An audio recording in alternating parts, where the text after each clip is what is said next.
We will start with Mr. James Myers. If you could come up to the mic. He will be commenting on items numbers 1, 2, and 3. Just remind all speakers, you have 3 minutes. Thank you. Good morning. My name is James Myers. I'm from Patterson Project. Okay, what I'm talking about today, we have donkey boilers, and we had it, I'd say quite a while. Every year we come around, we get donkey boilers. Well, we would like to figure if they're going to give us new boilers and when. For 35 years, they keep saying, we're going to give you a boiler. We never get the boilers. The way I was looking at it, every 15 years, they're supposed to check and put in a boiler or replace it. They haven't done anything for 35 years or longer. We still got the old boilers. Okay, that's one. The second issue is that we have a contract on the doors that they're putting in. They're putting in new doors. The contractor glass that they put in the doors was broken. No one came to check and see that this glass is cracked and all that stuff. It's supposed to be crack proof, but there's no such animal. But this for 3 months now, well, 2 months, the same doors, the glass is cracked and it's not working properly. Now you spend, I think, per door is $5,000 or maybe. That's ridiculous, and you're not getting the money. You're not getting the work for what you're paying for, and that's including the donkey boilers and these doors. So I think that somewhere housing should come and check it out. We're spending X number of dollars for the donkey boilers when we could just put new boilers in there and eliminate some of this problem. Okay, I'm not going to say anything else because I asked a young lady earlier about the park and she explained it to me. So, I'm giving up. Thank you very much, Mr. Meyer. Okay. Our second speaker commenting on item number 2 will be Ms. McKay.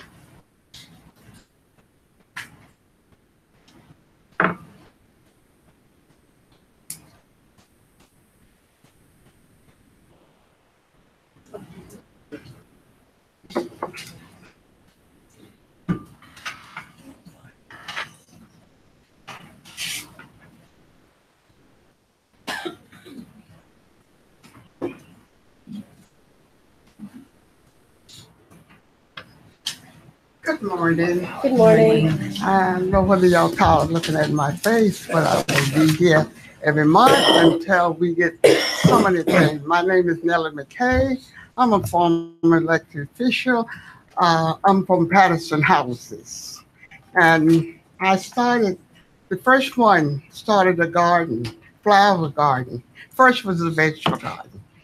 And 2645 3rd Avenue, where I live. And I had traveled south and brought cotton seeds back and planted cotton. So the children could see what cotton looked like.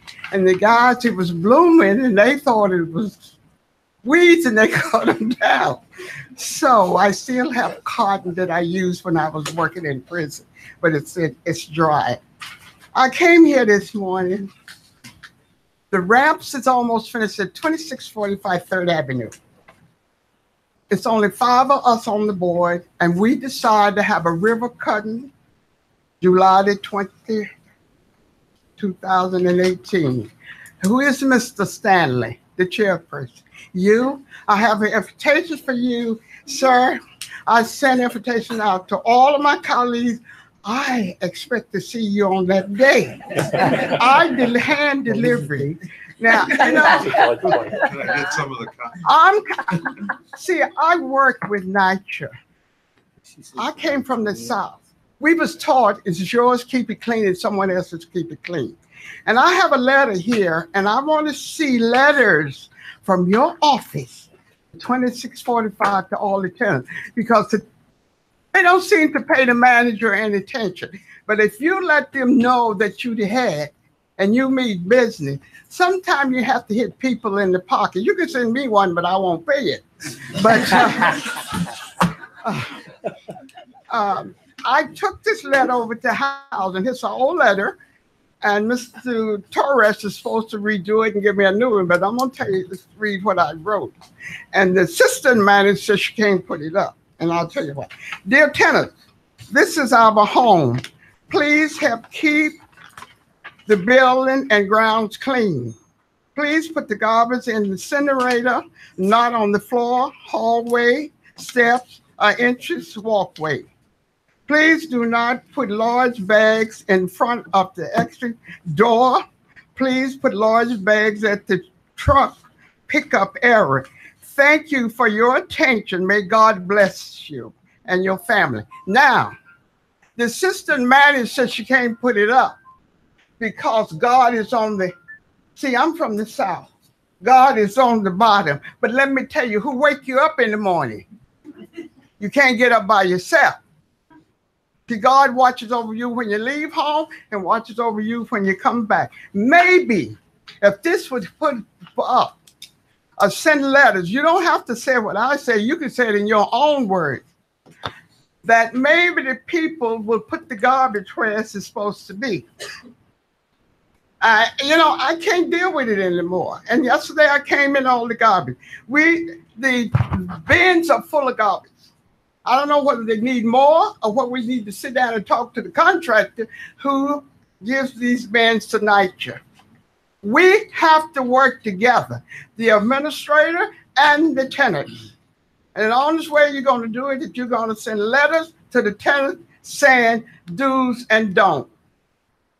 Would you please do that? And if not, I will be here every month and you're going to get tired of looking at my face. And I expect to see you, sir. I hand deliver this to you. Would somebody take it?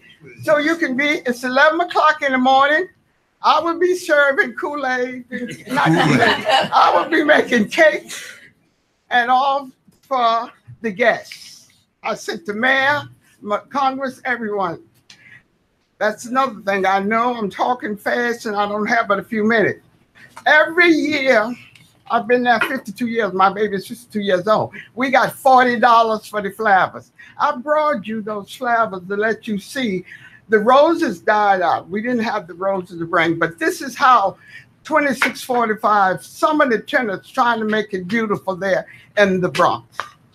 $40. I'm not asking for $400. I baked cakes before I had the surgery on my foot, sit out there and raise $59 to help buy flowers. Now I can't do it anymore. I could do it, but I'd just rather give them money and let them go on and buy the flowers. But what happened to the $40? Hector was supposed to get the second prize. They haven't received it yet. They said it's going to send it. I don't know who's going to send it, but he brought this paper up last night when he brought the flowers. We got to get together and sit down and work something out. Try to get the tenants not to put the garbage out where it's supposed to be. And the only way you're going to do it, send letters. Don't say, the people say, oh, you can't do it. Oh, yes, you can. Because when I was in the hospital, I saw a conference. The tenants destroyed their property. They can be fined or be evicted. Now, I don't want all the other people to know about all the money, but see, 1965, 3 grants for $68 million. We need to get some $40 to the tenants every year. It's only once a year that we ask for $40 to help buy flowers. And my God bless my daughter, when she was alive, she contributed. Only about 2 tenants in the building. Christmas time, we buy bulbs. It looks like Fifth Avenue out there. We trying to beautify the place. And I would like to see that's the best building in the Bronx. And I'm going to keep fighting until someone hears me. May God bless you and Donkey Shane. And I'm going to sit down.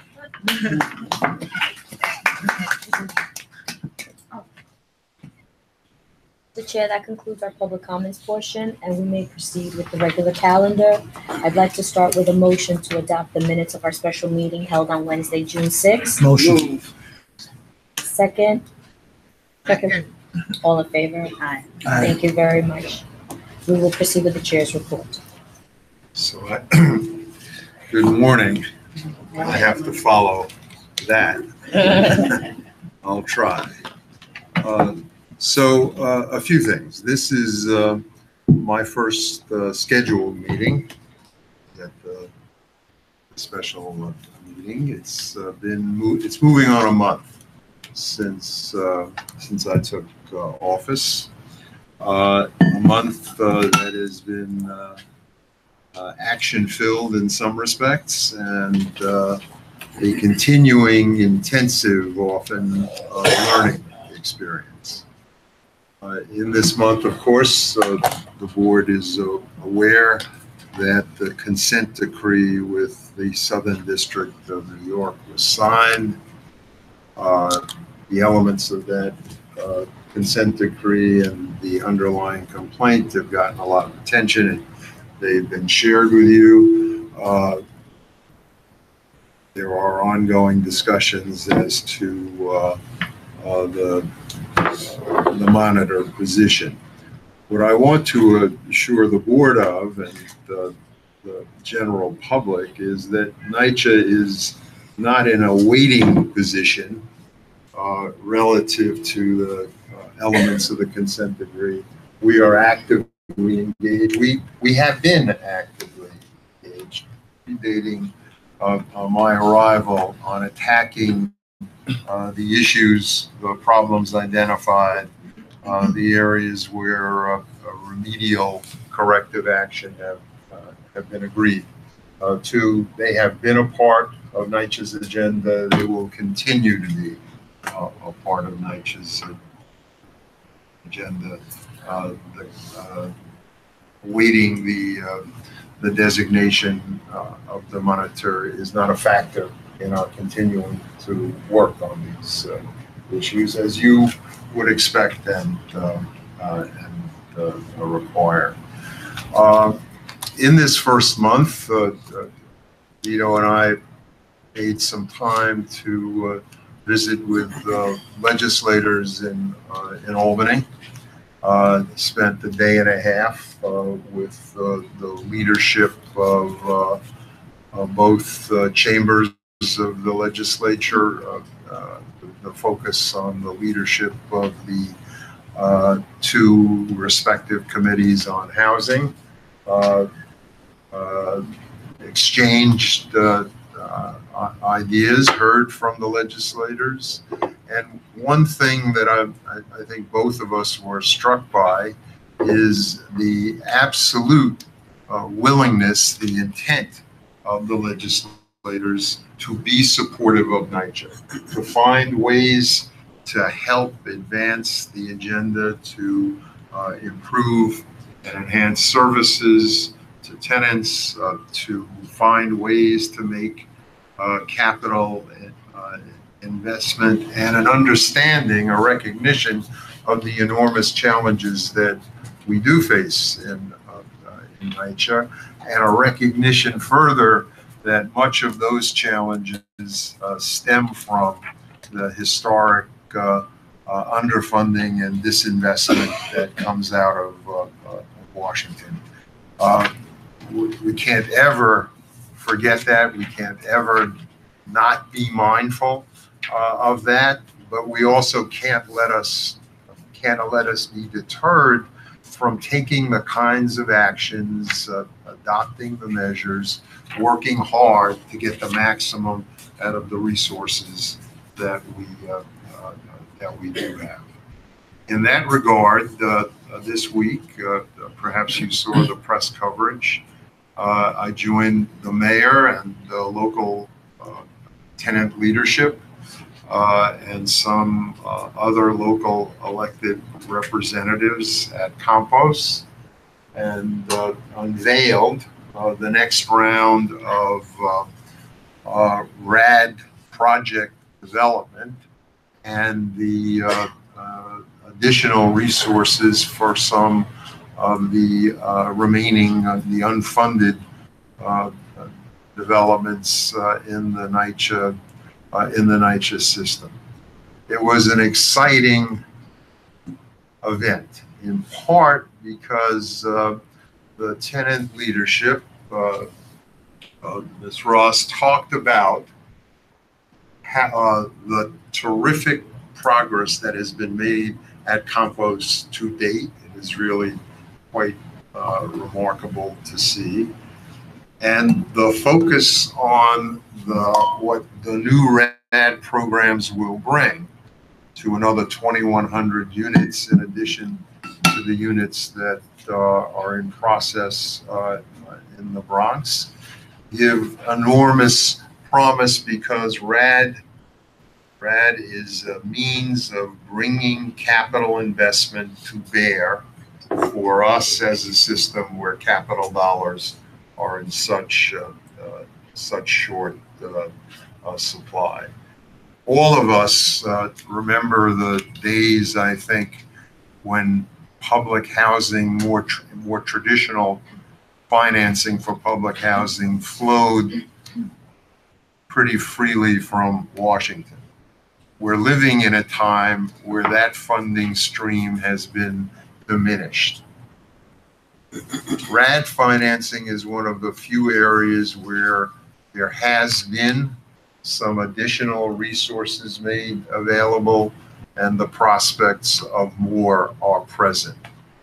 So there really is no choice but to aggressively pursue RAD and its financing as a means of infusing those really important capital dollars for NYCHA. We'll be talking more about that, having more discussions with tenant groups and with the board, but it was quite an exciting event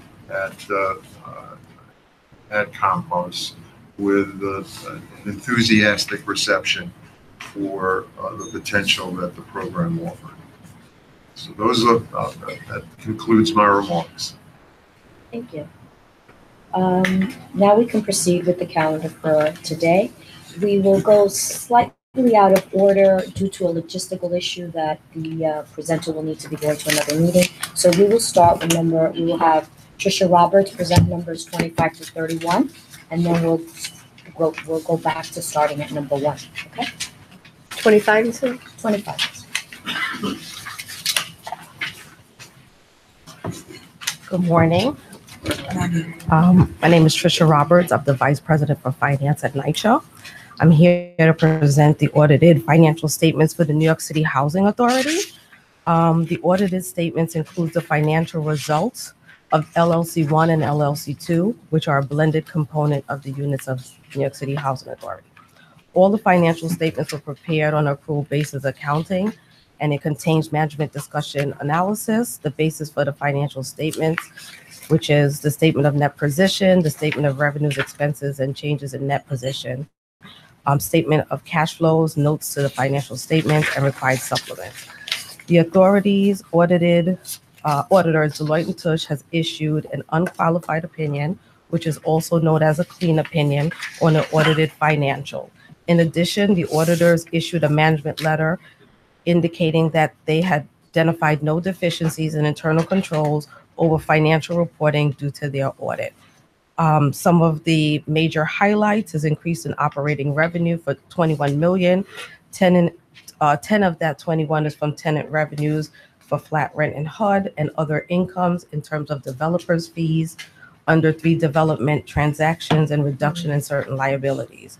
We did see a decrease in operating expenses of approximately 1 million and an increase of HUD housing assistance payments of 46 million through Ocean Bay Bayside RAD rental assistance demonstration. Utilities had an increase of 20 million due to increases in electricity and heating gas. We have a decrease in maintenance of operations, approximately 36 million, due to lower remediation costs in terms of pollution, and as well as operating initiatives, vendor work orders, pest control, and tree pruning. We did have a decrease in OPEB, which is the pension administration aspect of our financials, which is 31 million. Many of that is due to the change in the interest rate and adopting the implementation of the AICP GASB statement number 75 that has to be issued in terms of financials, in terms of how we look at pensions. At this point, I'm asking for if there's any questions, approvals, recommendations to move towards the board to accept. I move it. Second. Thank you. Item number 26 is authorization is requested to approve the investment transactions that were performed by the authority's Treasury Department for the quarter ending March 31st, 2018, in accordance with the United States Department of Housing and Urban Development, Public and Indian Housing Notice, PIH 2002-13. The transactions were reported through the authority's cash and investment position and provides a briefing overview of the operational changes in cash, summary of investment holdings, and provides current and historical rates of return. We closed out the first quarter with a net portfolio increase of $54 million from the prior quarter. The executive summary provides outlines of the major categories of cash and investments. Thus, the ending of the quarter investment portfolio is at $1.2 billion. This excludes escrow balances of $395 million, largely due to Sandy recovery funds and energy performance contract EPCs, which are held in escrow separately. The authority earned $4.8 million in income, representing the 3-month annualized rate of return of 1.52%, which exceeds the 3-month Treasury bill rate of 1.47%. But however, it trailed the Treasury bill rate of return of 1.83%. At this point, we recommend any questions, concerns, and move to accept. Oh, you did? Okay, no problem.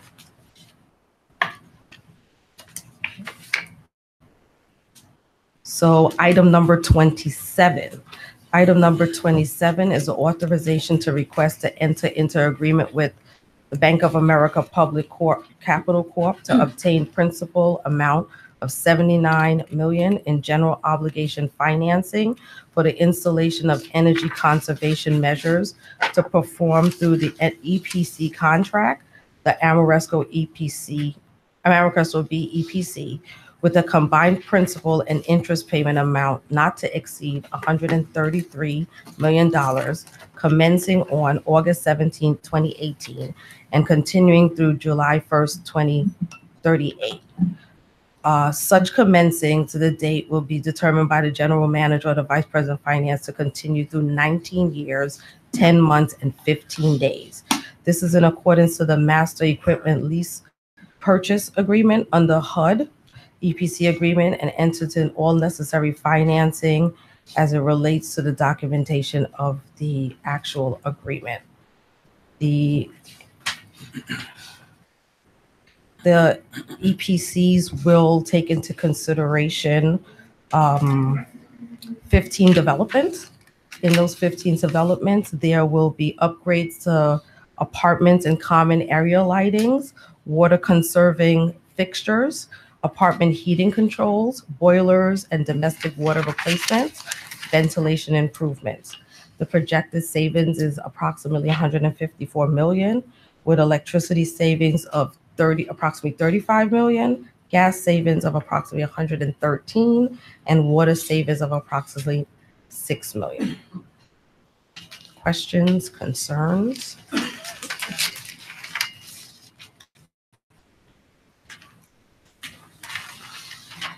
The next item is item number 28.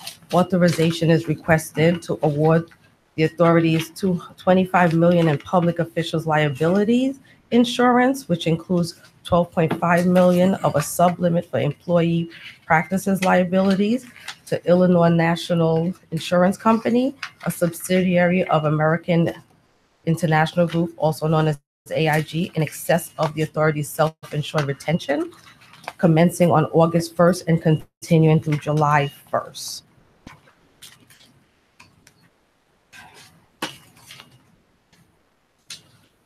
The POL coverage insurance for errors, misstatements, and omissions, neglect or breach of duty for our public officials. The insurance is a special form of errors or omissions which covers general entities and persons who act on behalf of the authority. This insurance covers directors, officers, employers, volunteers, and endorsements independent auditors while acting on the behalf of the authority in that capacity. The EPCL coverage protects the authority from loss arising from actual or alleged acts of behaviors, wrongful dismissal, discharge, or termination of employment, including the breach of implemented contracts, harassment, discrimination, retaliation, employment-related misstatements to employee or application.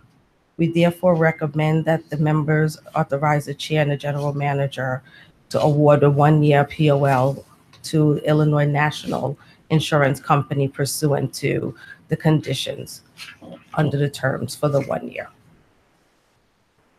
Any questions, concerns?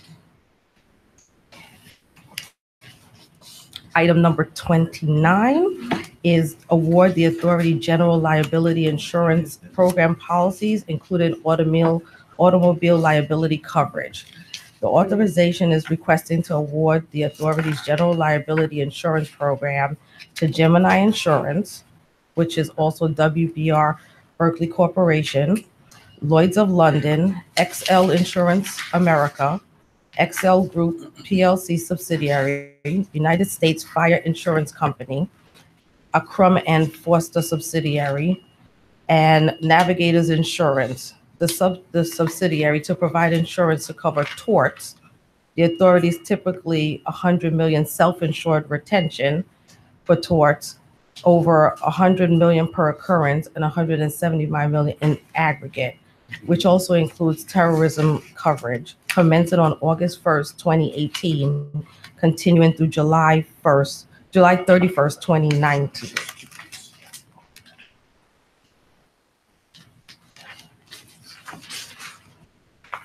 This general insurance cover, it has issues 5 separate insurers that were mentioned. It provides insurance for torts per occurrence.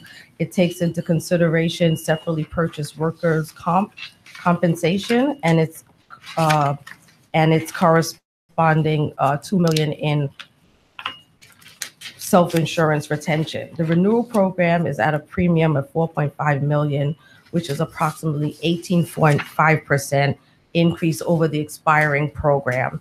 The primary reasons is the increase to the adverse media coverage as well as claims development. Any questions, concerns, this item? Item number 30, request the authorization to enter into agreement with East Coast Power and Gas LLC. The authorization is requesting to enter into the agreement with East Coast Power and Gas LLC for Con Edison Heating Gas in the Bronx and Manhattan, Con Edison Cooking Gas in the Bronx and Manhattan, and National Cooking Gas in Brooklyn, Queens, and Staten Island. This is supposed to commence on July 1st, 2018, continuing through June 30th, 2020, as such other dates determined by the general manager, and continuing for 2 years after, but not to exceed the amount of $85 million. Questions, concerns? Okay. Item number 31, authorization to enter into agreement with Direct Energy Business Marketing LLC. This authorization requests to enter an agreement with Direct Energy Business Marketing for National Grid Heating Gas, commencing on July 1st, 2018, and continuing through June 30th, 2020. It is a 2-year agreement not to exceed the amount of $62 million. Questions, concerns? At this point. Thank you. Now we'll proceed with item number 1.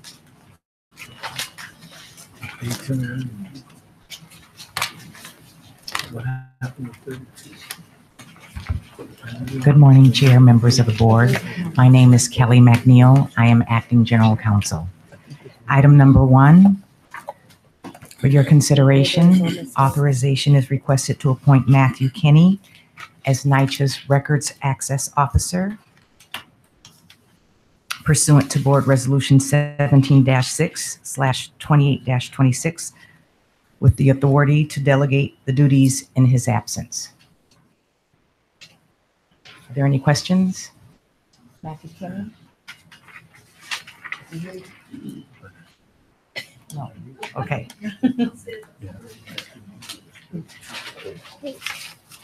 Item number 2 for your consideration, authorization is requested to amend the agreement with eScribers LLC, which provides transcription services to the Office of Impartial Hearings of the Authority. This agreement did not require initial board approval for an initial 3-year term with 2 one-year renewal options to increase the not-to-exceed amount in order to fund the continued provision of services during the remainder of the first 1-year renewal option, which commenced on February 1st, 2018, and is continuing through January 31st, 2019. Are there any questions? Thank you.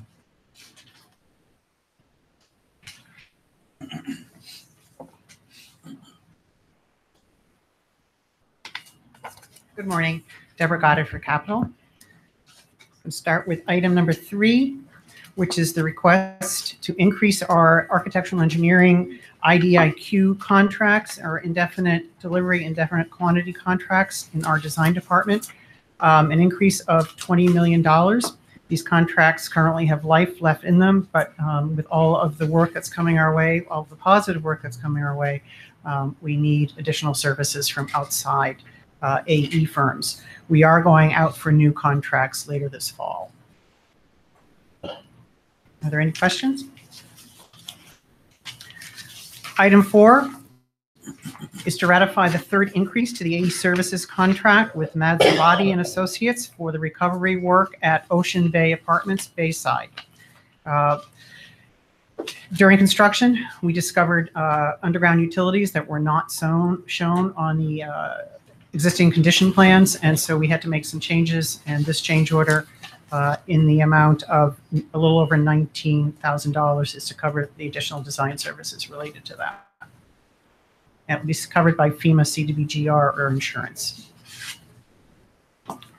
If there are no questions, I'll go on to item number 5. Again, a ratification of a change order. This relates to the playground improvement at Castle Hill Development. The change order is in the amount of almost $50,000. The change order, when they went to redo the surface of the playground, they found it had not been actually installed correctly before. The tap coat wasn't in place, and they had to do more work to make sure the new surface adhered correctly. This budget this project had come in under budget, so it will still be funded by the City Council member Palma's funding for the overall project.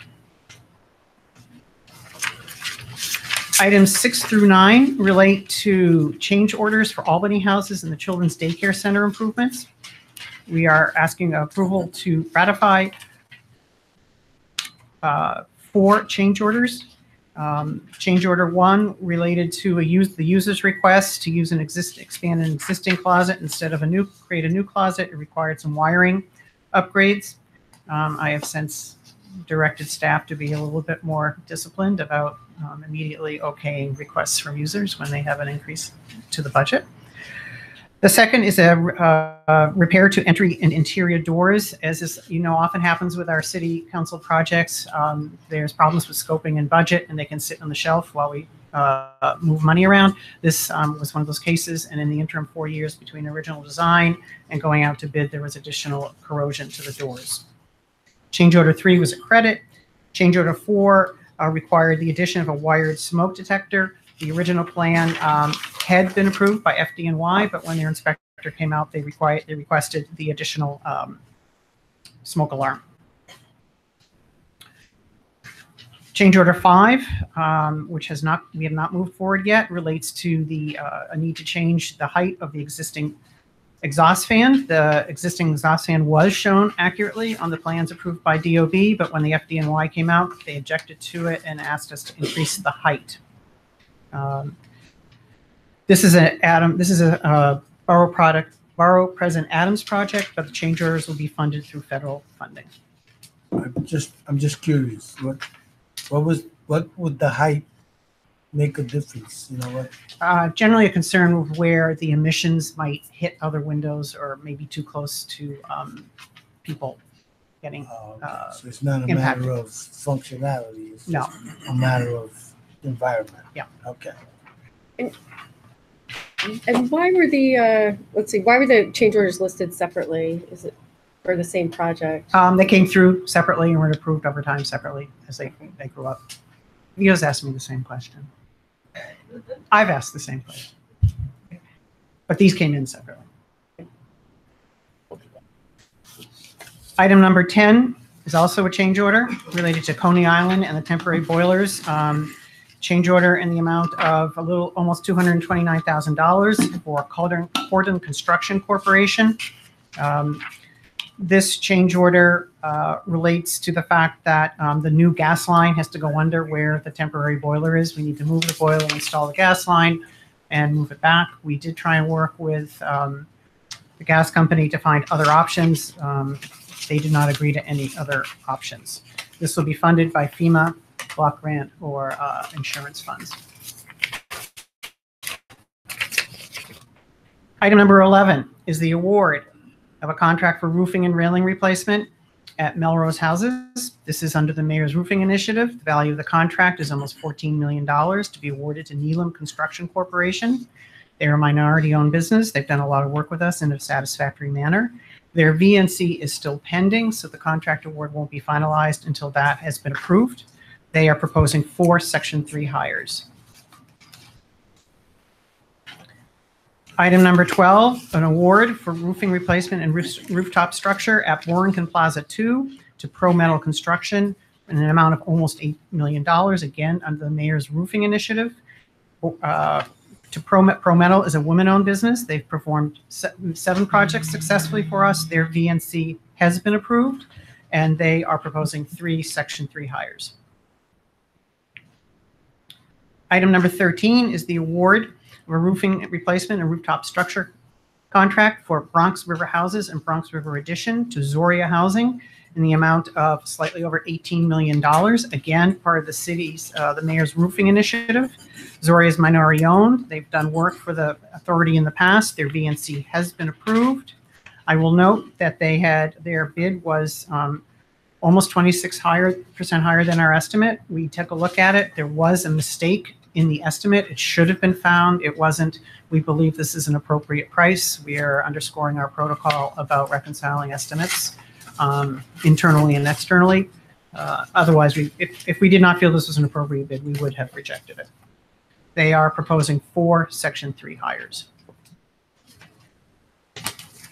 Item number 14 is the award of a grounds improvement contract at Gun Hill Houses in the amount of almost $1.2 million. This will be for removal and replacement of various pavements and curbs, steel benches, fencing, exterior lighting, and plant materials. The award is to FGI Corporation. They have worked with us in the past successfully. Their VNC has been approved, and they are proposing 1 Section 3 hire. This is funded by Councilmember King. Any questions? Yes, Victor. Just a general one. I know that when on Corden, when I asked about, they keep putting in or relocating temporary boilers. Yeah. And I think someone said that the permanent one's going to be installed probably within the second quarter of 2019. Now, are we looking at some of the other locations as to putting in the permanent boilers at any point? Do we have that? We have a list of where we're doing about $200 million, 100 and some odd million dollars worth of boilers through the city money. We've got a request in to use another $100 million out of the state money for boilers, so we can get, and then we have federal money. We can get you a list of where we're doing boilers. And this is for permanent boilers. Permanent boilers. Okay. And so, for instance, Patterson will be getting one under the EPC for the loan that you just approved. Thank you. Thank you.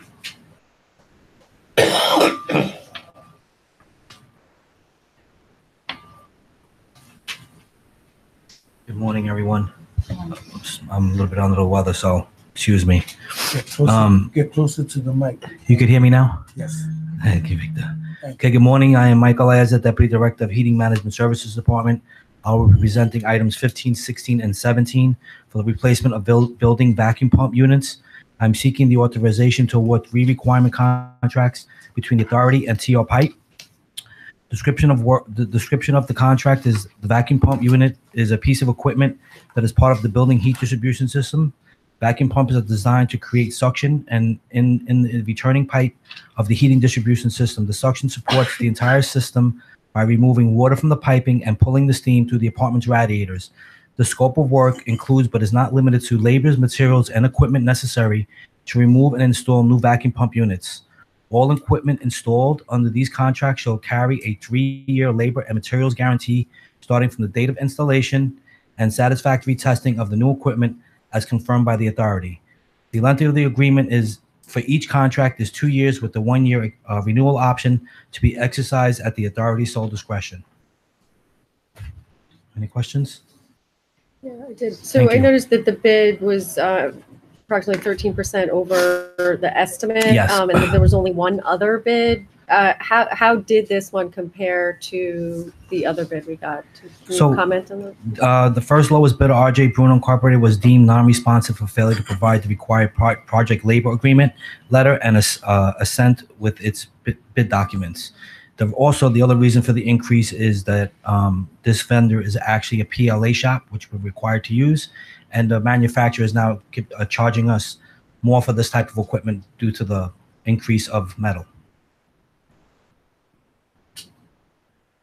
Any other questions? Thank you.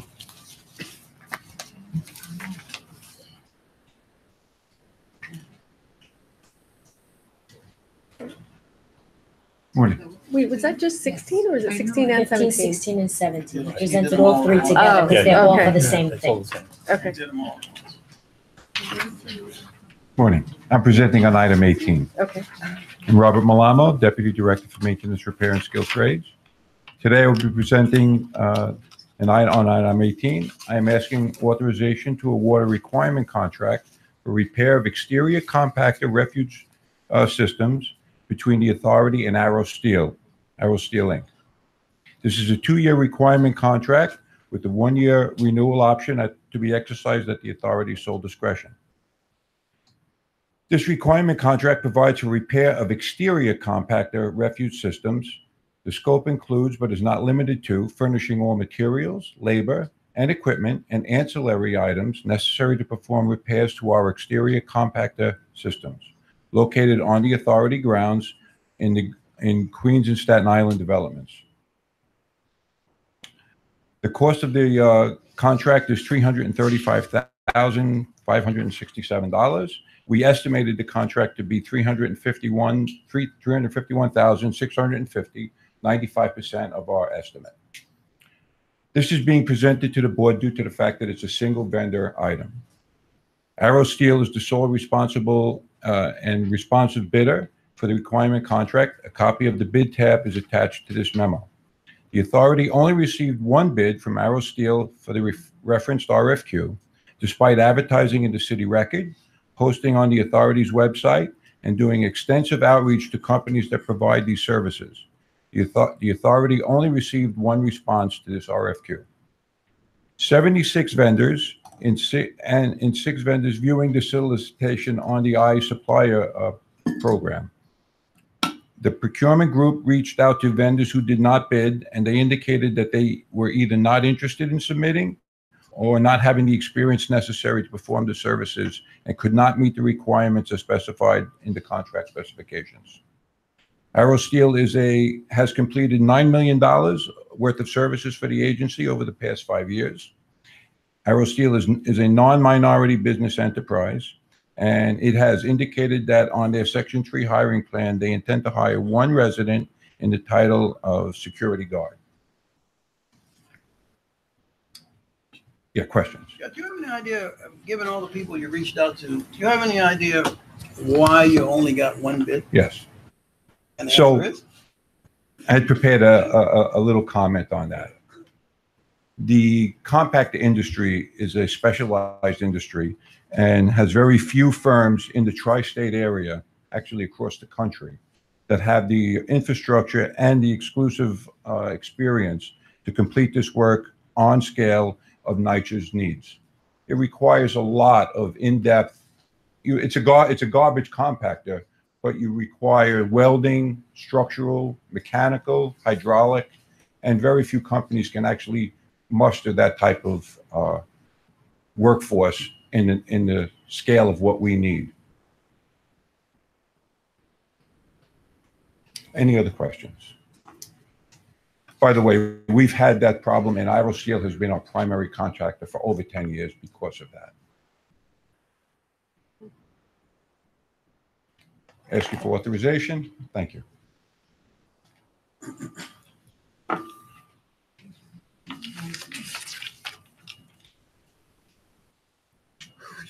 Good morning. My name is Tracy Williams, Deputy Director, Department of Management Planning. In the absence of Cal Bruno, the Director, I'll be presenting item 19, 20, and 21.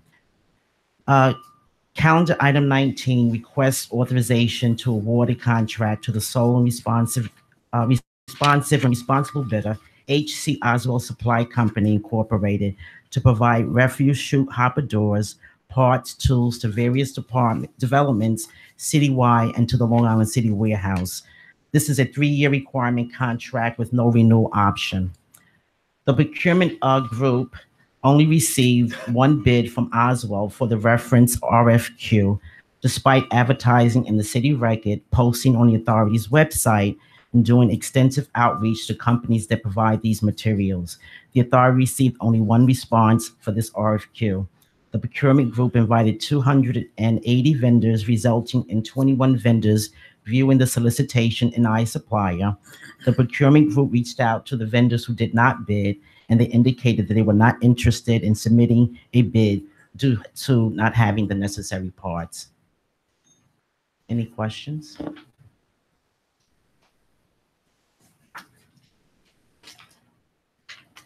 Calendar item 20 seeks authorization to enter into an agreement with Kraus Management Incorporated for private management services in various properties in the Bronx, Manhattan, and Brooklyn, known as Management Area MB1 and Management Area BX3. In February, the authority issued an RFP, and as a result, in February, the authority issued an RFP requesting proposals for these management areas. And the purpose of the RFP was to seek firms that will be able to provide private management maintenance services to various sites clustered in management area MB1 and BX3. And it was to recommend to award 1 or 2 or 3 qualified contracts to qualified and experienced firms. As a result of the RFP, for the management area MB1, we received 2 proposals. And for the management area BX3, there were 3 proposals. And as a result of a committee that was put together to review these proposals, the committee decided that Kraus submitted the best proposal, and we're recommending that the agreement be awarded to Kraus for an initial term of 3 years with 1 2-year renewal option. Are there any questions? Kraus is currently managing these, right? Yes. And the other firm that submitted, is it a firm that currently manages any? Okay, projects? so these contracts are clustered into various management areas. And so for the NB1 contract, we received, let me just make sure. For the NB1 contract, we received 2 proposals, one from Kraus and one from Newcastle. The proposal we received from Newcastle was unresponsive in that they did not complete the subcategory in detail of the budget, and they did not demonstrate that they met the minimum requirements of having 7 years of experience in managing affordable housing of the same types of units described in the RFP. And they did not demonstrate that they were currently managing 500 dwelling units in the state of New York. And as a result of that, the one other proposal that we received for the NB1 management area was from Kraus, which they currently manage that area. For the BX3 contract, we received a bid from again, 3 firms: Kraus, which has the current contract, BMA, Building Management Associates. They have a current contract with NYCHA, but not for this particular area. And from Newcastle. Again, Newcastle's proposal was deemed unresponsive, and based on the criteria in the RFP, Kraus was the highest scorer.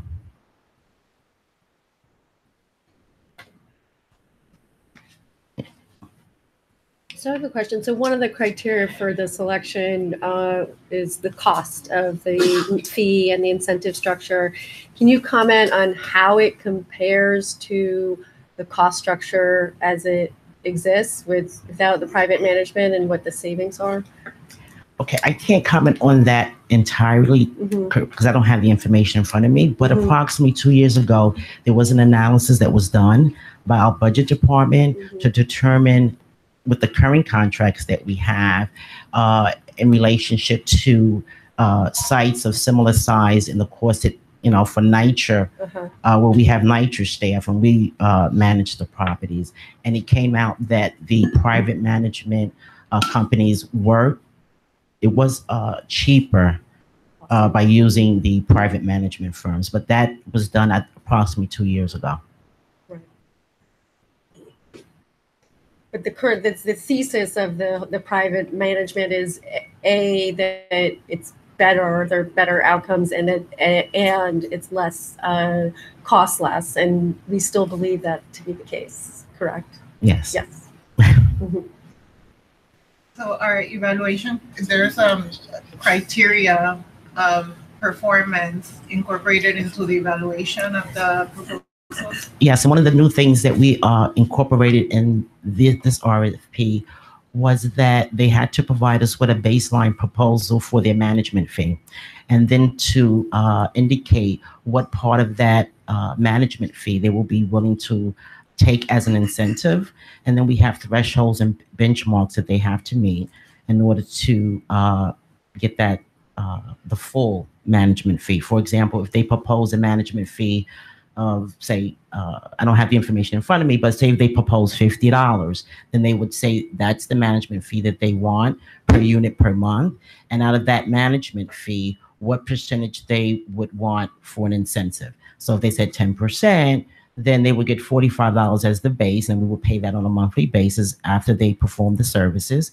And then at the end of the year, providing that they met those benchmarks and thresholds, they would get the additional 5%. And that's spelled down in the RFP, and that will be in the contract. So for firms that are not already in the fold, how do they show their performance to be evaluated? So these private vendors, they utilize NYCHA's IT system, and for work tickets, they're required to do annual reviews, and they're operating within our IT environment. So we have reporting that it's readily available, and we review that, and we will be meeting with them on a quarterly basis to go over those indicators.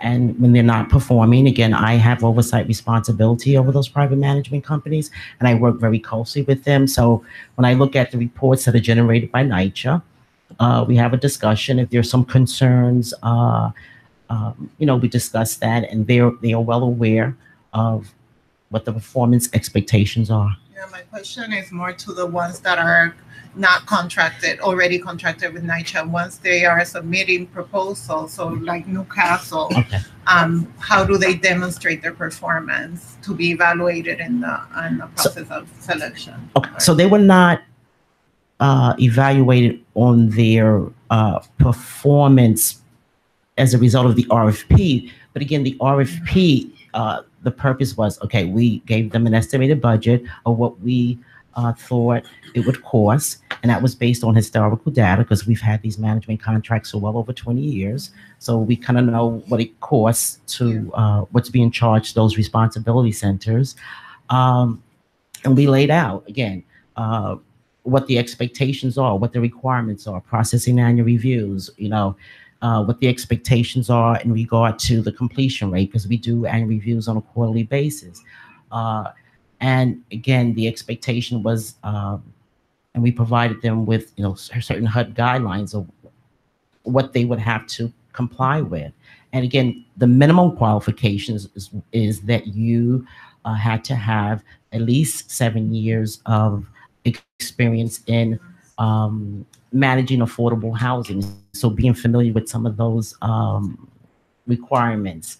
I hope I'm not answering your question. Yeah, I mean, my question is more about like how do new firms get into the fold if they are not already contracted? Kraus manages a lot, so I'm just wondering about having an opportunity to be contracted, even that they are not already in the. I mean, the only thing I can say to that is the RFP, I think, was very detailed in what the requirements was, and we asked them to submit not only a budget, a staffing plan, a management plan, to tell us how are you going to manage these properties. We had site visits where they were given the opportunity to come and see the properties. Thank you. Okay. Yeah. Any additional questions on calendar item number 20? Calendar item number 21 seeks authorization to enter into a contract with Building Management Associate, also known as BMA, for the Bronx Management Area BX1. And again, the same process was followed. An RFP was issued. Committee was put together. We reviewed the proposals. And although there was limiting language in the RFP, which indicated that we would not award more than 2 management areas to one vendor. And so as a result of that, we're seeking authorization to award the contract to BMA, although they were not the highest scoring vendor. They were the second highest scoring vendor. And again, Kraus was already, they were the highest scorers in all 3 of the management areas. But again, due to the limiting language, we are recommending the second highest scorer, BMA, be awarded the contract. And BMA currently has the contract for this management area, and they've held this contract for over 20 years. So are there limits also in the other areas that Kraus hasn't met, or the limits are only in this area? Okay. Let me just clarify. The limit in the RFP was for all the areas. The proposal, the RFP was for 3 separate management areas: MB1, Manhattan and Brooklyn, Bronx 3, which are certain sites in the Bronx that we clustered together, and BX3, certain sites in the Bronx that we clustered together. The RFP was for those 3 management areas, but the RFP indicated that no one firm could be awarded more than 2 management areas. So that is why we're seeking to award this contract to BMA. No further questions? Well, just I guess maybe a comment / question, which is that I think I understand the policy goal of not having, a single management company cover too much on the one hand, but on the other hand, if the differential in the scoring and the performance of the second place, the second highest score if that were problematic, I would hope we would reconsider the policy. Do you understand what I'm saying? So I'm assuming that implicit in this is that BMA is actually performed, and that they, although they were lower, they weren't too low to be problematic. Yes. Right. We're not doing this just to satisfy the policy goal. No, right. No. Both of these firms perform very well. Yeah. For NYCHA. And I don't think we would recommend to award to a firm that we may currently have a contract with that was not performing well. Okay, that's what I figured. Okay. Thank you.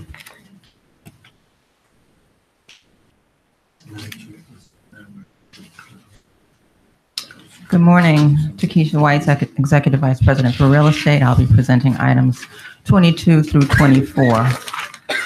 Item number 22 is authorization is requested to enter into 5 retainer agreements with 5 law firms for legal and consulting services regarding real estate law and real estate development matters commencing on July 1, 2018, continuing through June 30, 2021. The estimated 3-year cost for all 5 retainers will not exceed $6 million. In February of this year, the authority entered into an RFP or released an RFP rather, to attract these contracts. The RFP was advertised in the city record on the authority's website. 16 firms downloaded the RFP from the website, and only 7 of those submitted proposals. An evaluation committee comprised of representatives from law, real estate development, procurement, reviewed the proposals and determined that the proposals submitted by the 5 highest proposers were superior based on the following 5 criteria: quality of proposal, expertise and experience, availability of the managing attorney, financial and organization stability, and fee schedule. The 5 law firms that are being recommended will be placed on a panel, and the authority will assign work for the services to any of all of the firms as needed. Any questions? So, and how is the selection of the firm? Is it on, because each firm has slightly different capabilities.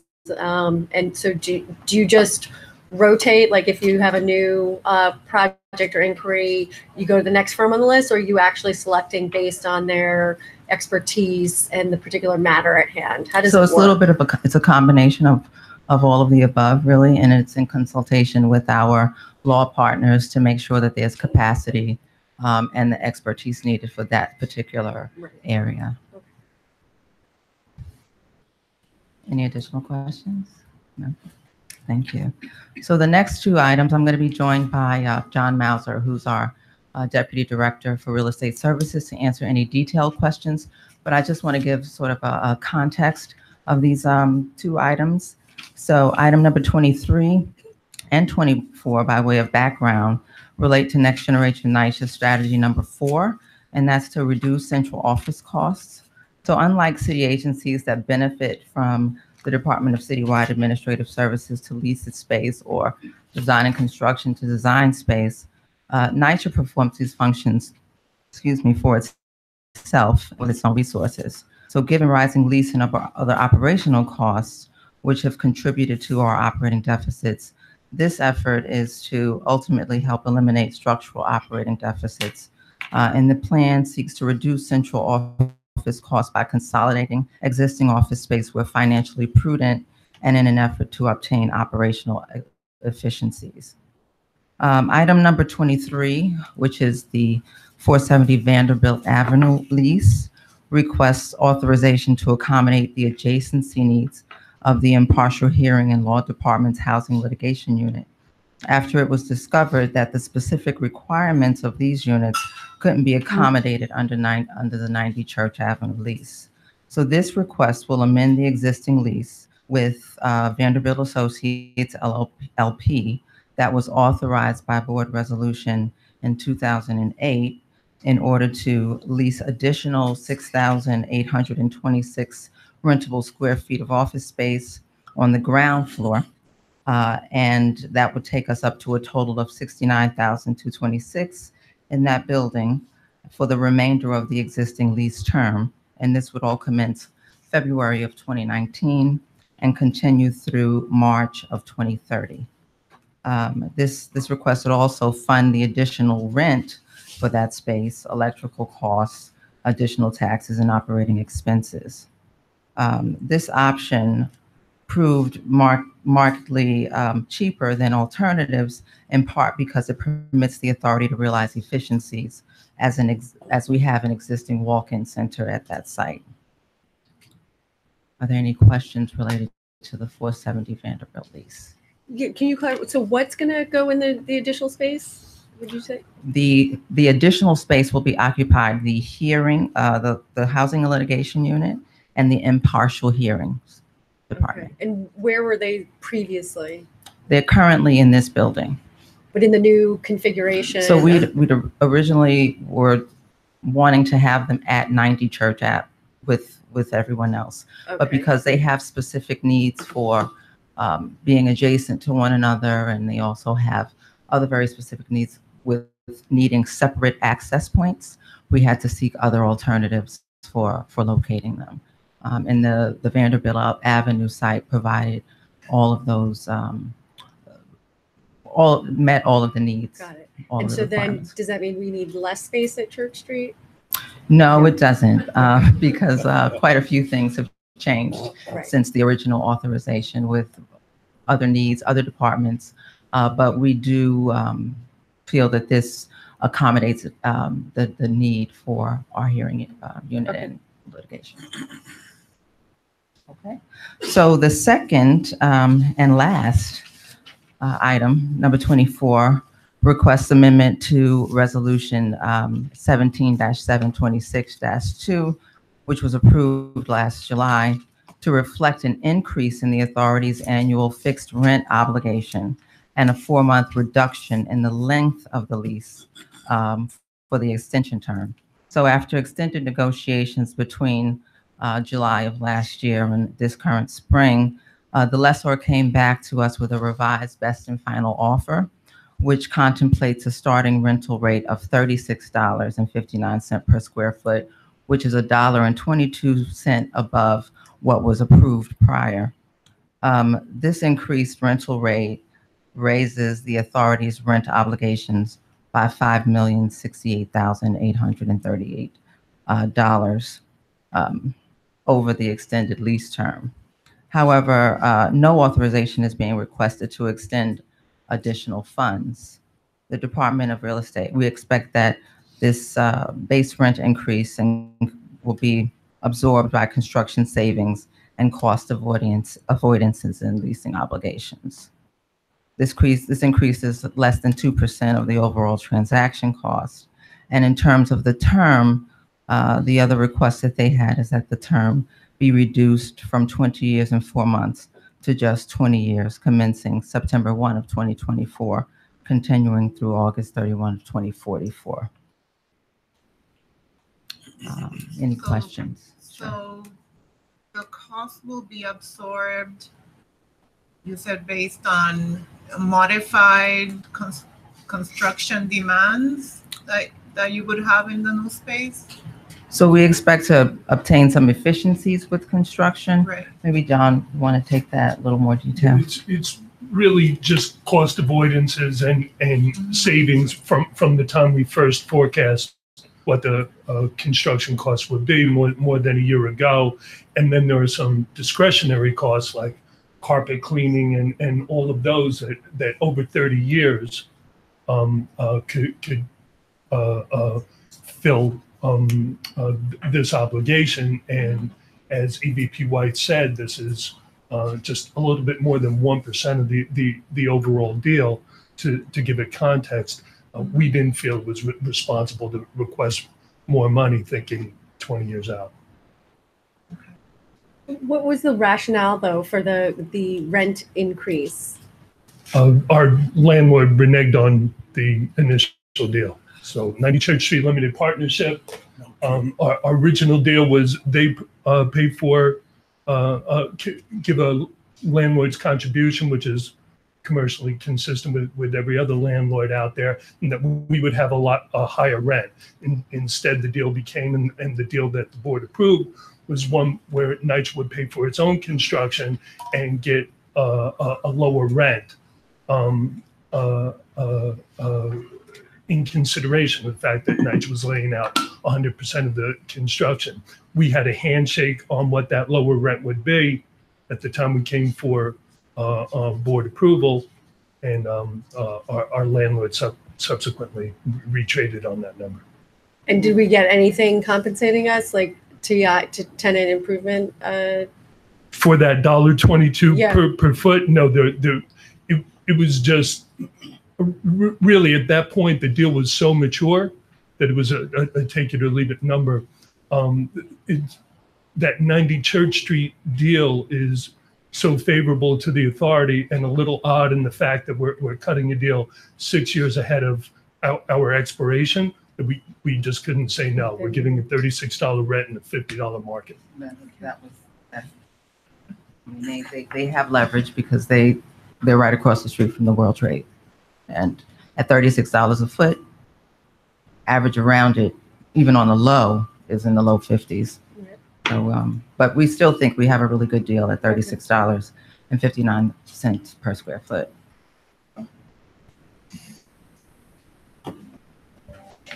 Any questions? Thank you.